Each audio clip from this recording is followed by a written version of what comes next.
नमस्कार।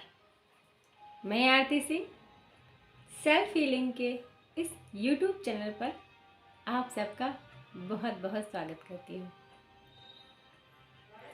आज फिर एक नई कहानी, नया दिन, नया विचार, नई कहानी। इस कहानी में कृष्ण और अर्जुन दोनों महाभारत के युद्ध के बाद जब सब कुछ सही हो चुका था, सब कुछ शांत हो चुका था, तो वो अपने नगर में घूमने निकले थे दोनों, कृष्ण और अर्जुन। तब अचानक अर्जुन कहते हैं, प्रभु हे केशव, आपने मुझे गीता का इतना बड़ा उपदेश दिया, इतना बड़ा पाठ पढ़ाया युद्ध के दौरान, लेकिन अब मुझे लग रहा है कि इतने दिनों बाद अब जब युद्ध समाप्त हो चुका है तो मैं कुछ चीज़ें भूल रहा हूँ। तो क्या आप मुझे दोबारा वो सारी चीज़ें फिर से बता सकते हैं? अब उनके पास आज के तरह वीडियो ऑडियो तो था नहीं रिकॉर्डिंग कि दोबारा प्ले कर लेते, देख लेते, जैसे अभी हम लोगों के पास है। तो अब दिन जैसे बीतते थे तो कुछ उनको लगा कि फिर से आज कृष्ण जी से वही सारे उपदेश, वही सारा ज्ञान फिर से ले लूं जो मैंने पहले लिया। तो कृष्ण कहते हैं, भाई अब ये तो नहीं हो सकता, क्योंकि वो समय, वो परिस्थितियाँ वो अलग थी, वो मेरे मनोभाव अलग थे जो मैंने तुमको सारी चीज़ें बताई। अब बार बार, और वैसे भी कुछ चीज़ें वर्षों में कभी कभी होती हैं, तो ये तो नहीं पॉसिबल है कि मैं तुम्हें फिर से पूरा व्याख्यान दूँ। तो फिर अर्जुन थोड़ा सा फिर वो हुए कि, लेकिन कहते हैं चलो अच्छा ठीक है, कोई बात नहीं। और आपस में उनकी वार्तालाप होती रही और आगे वो दोनों अपने नगर को देखते हुए आगे बढ़ गए। तभी अचानक कृष्ण की नज़र एक व्यक्ति पर पड़ी जिसका नाम था गोकुल। उस व्यक्ति का नाम ही था गोकुल। तो गोकुल मजदूरी कर रहा था और बहुत ही ज़्यादा परेशान था अपने जीवन से। उसकी व्याकुलता, उसकी परेशानी देखकर अर्जुन कहते हैं, हे कृष्ण, ऐसे जीवन के लिए आपका क्या उपदेश है? क्या इसके जीवन को हम कुछ अब बेहतर कर सकते हैं, पहले से बेहतर? तो कृष्ण मुस्कुराए। मुस्कुराना जो उनकी प्रकृति है कृष्ण की, उनके होठों में हमेशा एक मुस्कुराहट रहती है, एक चमक रहती है। तो उसी मुस्कुराहट के साथ कृष्ण ने कहा, तुम कर लो अपना प्रयास, तुम क्यों नहीं इसको कर देते? अमीर जैसा तुम इसे बनाना चाहते हो, कर दो इसकी व्यथा दूर तुम खुद। तो अर्जुन ने बुलाया उस गोकुल को, डराओ गोकुल। गोकुल भाई गया, नमन किया, प्रणाम किया दोनों लोगों को। तो गोकुल को अर्जुन ने एक हीरा गिफ्ट किया और कहा, ये लो हीरा, और इसको बेचकर तो अपनी सारी परेशानियां समाप्त कर दो और एक नया और बेहतर जीवन जियो। गोकुल बड़ा ही खुश मन ही मन कि अरे वाह, अब तो हीरा मिल गया, अब तो मैं सब कुछ, घर और गायें, खेत, सब कुछ बढ़िया से कर लूँगा। गोकुल लेके उस हीरे को अपने घर पहुँचता है। घर जाकर, क्योंकि रात हो गई थी, तो वो सोचता है कि अब तो पत्नी सो गई है, बच्चे सो गए हैं, ऐसा करता हूँ इसको कहीं रख देता हूँ सुरक्षित जगह, और सुबह उठ के सबको दिखाऊंगा, फिर इसको बेचूंगा, फिर सारी अपनी इच्छाएं अपने बच्चों के लिए, अपनी पत्नी के लिए, अपने घर के लिए सब कुछ करूँगा। तो वहाँ वो देखता है तो एक पुराना घड़ा रखा होता है जिसे कोई नहीं छूता था काफ़ी सालों से। वो उसी घड़े में छिपा के रख देता है और बहुत ही सुकून की नींद सो जाता है और सपने भी तरह तरह के देखता है। फिर जैसे ही सुबह, फिर उसकी आंख थोड़ा देर से खुलती है, तो जैसे ही उठता है तुरंत जाके घड़े को देखता है। तो वो देखता है कि घड़ा तो वहाँ है ही नहीं। अब वो परेशान, चारों तरफ घर में देखता है, इधर उधर कहाँ गया वो घड़ा तो हमेशा यहीं रखा रहता था। उसने अपनी पत्नी को आवाज़ लगाई, लेकिन उसकी पत्नी घर में उस वक्त नहीं थी। थोड़ी देर बाद उसकी पत्नी आई उसी घड़े में पानी लेकर। तो उसने कहा तुम ये घड़ा लेके क्यों गई? तो उसने कहा वो जो अपना घड़ा था जो हम इस्तेमाल करते थे वो टूट गया, तो अब मुझे पानी तो लाना ही था, तो मैंने सोचा कि चलो इस घड़े में पानी ले आती हूँ। क्यों, क्या हुआ? तो उसने पूरी बात बताई कि इसमें तो क्या कहते हैं, मुझे कल ऐसे ऐसे मिला और हीरा और ऐसे प्रभु ने मुझे दिया था और कहा था कि जाओ अपनी इससे सारी इच्छाएं पूरी कर लेना। अब पत्नी भी परेशान, कहती हाँ कुछ खट्टी सी आवाज़ आई तो थी जब मैंने इसको पानी निकालने के लिए नदी में डाला था, लेकिन मैंने सोचा होगा कुछ कंकड़ अंकड़ कोई कीड़ा ईड़ा। तो ये तो अब दोनों बहुत परेशान, गए कि चलो अच्छा देखते हैं घाट पे शायद कहीं गिरा हो, रास्ते में खोजते हैं, लेकिन कहीं कुछ नहीं। बड़े उदास मन से, बड़े भारी मन से फिर वो अपनी मजदूरी करने चला जाता है। और फिर अचानक मुलाकात हो जाती है अर्जुन और कृष्ण से।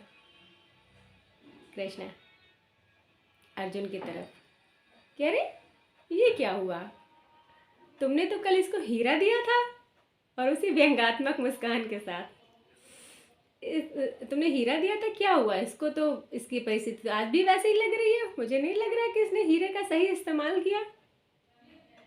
अर्जुन उस गोकुल को अपने पास बुलाते हैं और कहते हैं क्या हुआ, तुमने क्या उस हीरे को बेचा नहीं, उसके हीरे से कुछ चीज़ें खरीदी नहीं, आखिर आज तुम्हें क्यों मजदूरी करनी पड़ रही है, तुमने गाय और खेत क्यों नहीं खरीदे? तो गोकुल बड़ा ही उदास और भारी मन से पूरी बात बताई कि कैसे वो हीरा खो गया। तो अर्जुन कहते हैं कोई बात नहीं, अब ये लो ये 10,000 स्वर्ण मुद्राएं और इनसे जाके अपना एक बेहतर जीवन की शुरुआत करो। वो 10,000 स्वर्ण मुद्राओं की थैली लेकर चल पड़ा, धन्यवाद देके बड़ी खुशी मन से कि अब इस बार मुझसे कोई गलती नहीं होगी, मैं इसको अपने हाथ में ही रखूँगा और सीधे ले जाके सारी चीज़ें अच्छी अच्छी खरीद लूँगा। लेकिन विधि का विधान, वो कृष्ण की जो मुस्कुराहट थी ना, उसमें बहुत रहस्य छिपे होते हैं, और वही कुछ रहस्य यहाँ पर भी थे। जैसे ही वो गोकुल वो पोटली लेकर स्वर्ण मुद्राओं की आगे बढ़ा, तो वहाँ पे किसी चोर ने उसको छुड़ा के भाग गया वापस। उसने काफ़ी पीछा किया, काफ़ी उसको दौड़ा, उसके भागा उसके पीछे, लेकिन उसको नहीं मिला।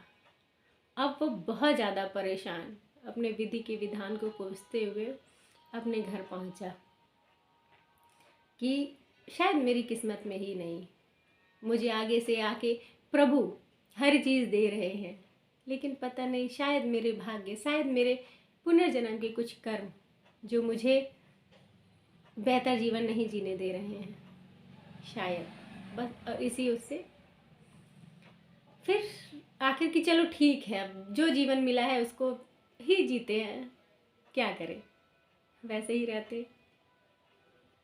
फिर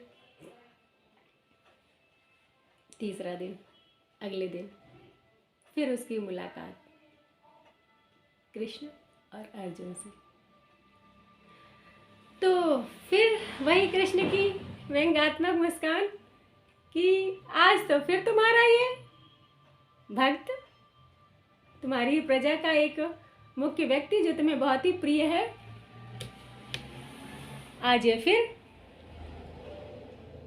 यही मजदूरी कर रहा है, क्या बात है, बेहाल पड़ा हुआ है, तुमने तो बहुत इसका प्रयास किया इसके दुख दूर करने का, लेकिन क्या हुआ? तो अर्जुन अब कुछ कुछ समझ रहा था उनके मुस्कान के पीछे का रहस्य, और हाथ जोड़ के कहता है हे प्रभु, अब आप ही इसका उद्धार करें, मैं तो थक गया, अब मुझसे इसका उद्धार नहीं होगा, मैं तो अपने प्रयास करके थक चुका हूँ, अब आपकी लीला आप ही जाने, आप ही कुछ ऐसा करें जिससे इस व्यक्ति का उद्धार हो, प्रभु दया करें। तो कृष्ण सिर्फ 5 पैसा निकाल कर उसको देते हैं, कहते हैं ये लो 5 पैसा और जाओ इससे आज के खाने की व्यवस्था कर लेना। गोकुल वो 5 पैसा लेके वहाँ से चल निकल जाता है और मन ही मन अपनी किस्मत को सोचता है कि कभी हीरा मिला जिसने मेरा कोई भला नहीं कर सका, फिर मुझे स्वर्ण मुद्राएं मिली, उससे भी मैं अपना जीवन बेहतर नहीं कर सका, अब मिला ये 5 पैसा, अब इससे मेरा क्या भला होगा। इसी सोच विचार में वो आगे जा रहा था। तभी उसकी नज़र पड़ी कि एक मछुआरा कुछ मछलियों को अपने जाल में फंसाए लिए जा रहे हैं, जिसमें एक मछली बहुत ज़्यादा तड़प रही है, बिल्कुल व्याकुलता से हिली जा रही है, बहुत ज़्यादा तड़प रही है। उसकी वो तड़प गोकुल से नहीं देखी गई। गोकुल ने कहा कि इस 5 पैसे से मेरा तो कुछ भला नहीं होगा, चलो इस मछली का ही भला करता हूँ। और वो 5 पैसे देकर उसने वो मछली खरीद ली ताकि वो फिर उसे पानी में छोड़ सके और उसका जीवन बचा सके, उसको उस तड़प से निजात दिला सके। जैसे ही वो 5 पैसा देता है और उस मछली को खरीदता है, तो अचानक क्योंकि वो मछली तड़प रही होती है, वो छिटक के नीचे उसके हाथों से गिर जाती है और इस गिरने से उस मछली के गले में जो फंसा था वो बाहर निकल आता है, जिसकी वजह से वो तड़प रही थी। तो जब वो गौर से देखता है तो अरे ये तो मछली के गले में वही हीरा फंसा हुआ था जो मेरा हीरा था। वो तुरंत चिल्लाया खुशी से, मिल गया मिल गया मिल गया, ये रहा ये रहा ये रहा। और तभी वहाँ आस पास में वही चोर छिपा हुआ था जिसको ये महसूस हुआ कि शायद इस व्यक्ति ने मुझे देख लिया है, और वहाँ आसपास पुलिस भी थी। तो उसे लगा कि लगता है अब ये पुलिस के हवाले मुझे कर देगा, पुलिस वालों से बता रहा है कि ये मिल गया मिल गया मिल गया। वो चोर बहुत डर गया और चुपचाप गोकुल के पास आकर बोला कि आप अपनी ये स्वर्ण मुद्राएं रख लीजिए, प्लीज़ कंप्लेन मत करिएगा मेरी, प्लीज़ पुलिस से मुझे बचा लीजिए, मुझे पुलिस की मार से बहुत डर लगता है, प्लीज़ आप ये रख लीजिए अपने पास, और मेरे पास जो और है थोड़े बहुत वो भी रख लीजिए, लेकिन प्लीज़ मत करिएगा मेरे साथ ऐसा। फिर क्या था, अब तो गोकुल को दोनों चीज़ें वापस मिल गई, उसके वो 10,000 स्वर्ण मुद्राएं और दूसरा वो हीरा। ये सब देख रहे थे अर्जुन और कृष्ण भी। अर्जुन ने कहा, हे प्रभु ये लीला आप मुझे समझाएं कि आखिर कैसे, मैंने तो इतना सब कुछ उसके लिए अच्छा करना चाहा, हीरा दिया और उसको क्या कहते हैं स्वर्ण मुद्राएं दी, लेकिन उसको उपभोग वो नहीं कर सका, उसका उपयोग ये नहीं कर सका, लेकिन आपने सिर्फ 5 पैसे से उसको सब कुछ वापस कैसे दिला दिया। हे केशव बताएं, हे मधुसूदन मार्गदर्शन करें, इस पहेली को आप ही सुलझा सकते हैं, बताएं प्रभु। तो अर्जुन की बात सुनकर फिर कृष्ण मुस्कुराते हैं और कहते हैं, देखो अर्जुन, जब पहले तुमने उसको पैसे दिए, हीरा दिया और स्वर्ण मुद्राएं दी, तो उसने सिर्फ अपने बारे में सोचा, अपने बच्चों के बारे में, अपनी पत्नी की, अपने घर और अपने गायों के बारे में सोचा।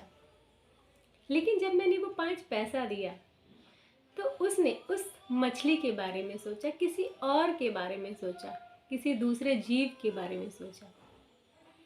और यही तो प्रकृति का नियम है, जब हम किसी और के बारे में सोचते हैं तो ये सारा ब्रह्मांड हमारे बारे में सोचता है, और जब हम सिर्फ अपने बारे में सोचते हैं तो हम सिर्फ अपने तक ही सीमित रह जाते हैं। तो बस इस छोटी सी कहानी का एक यही सार था कि इस दूसरों के बारे में हमारे जो भाव होते हैं, भाव बहुत ज़्यादा महत्वपूर्ण होते हैं। हम किस भाव से कर रहे हैं किसी के लिए कुछ काम, छोटे छोटे भी काम तो कहते हैं ना, सभी कर रहे होते हैं, सभी कर्म में बंधे रहते हैं, कुछ ना कुछ कर रहे होते हैं, लेकिन उन कर्म के पीछे हमारा भाव क्या होता है। किसी को 5 पैसे देने का भाव क्या था, उस 5 पैसे से देकर उसे उसकी जान बचानी थी, उसका भाव ये था। तो भाव बहुत महत्वपूर्ण है, और कहते हैं ना, कर्म और भाग्य कि जो लड़ाई होती है तो कुछ कहते हैं कर्म महत्वपूर्ण है, कुछ कहते हैं भाग्य महत्वपूर्ण है, लेकिन दोनों में भाव महत्वपूर्ण है। जब हम एक अच्छे भाव से कर्म करते हैं तो भाग्य हमारा साथ अवश्य देता है। आज की इतनी ही कहानी कैसी लगी कमेंट कर कर ज़रूर बताइएगा और लाइक ज़रूर करिएगा और अपनों के साथ शेयर ज़रूर करिएगा। तो आज के लिए इतना ही, फिर मिलूँगी नई कहानी नए विचार के साथ। धन्यवाद, बहुत बहुत धन्यवाद।